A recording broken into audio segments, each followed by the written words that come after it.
Just wanted to make a quick video here. How to tint outside when it's windy. Silverado. You got branches falling off. Yeah. Wind's blowing. Woo-hoo. Oh yeah, wind's blowing. Anyways, how do you tint in this weather?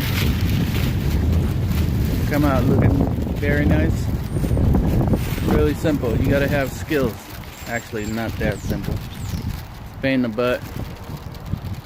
But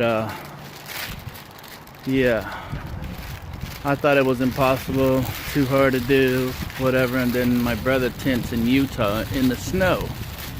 And then I have a buddy of mine that tints up in Arizona in the desert, outside.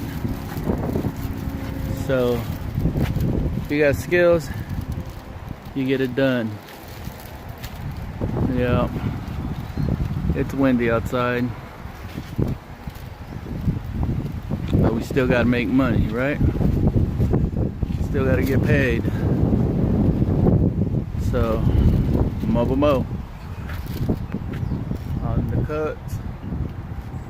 Thornton in the house. Thornton.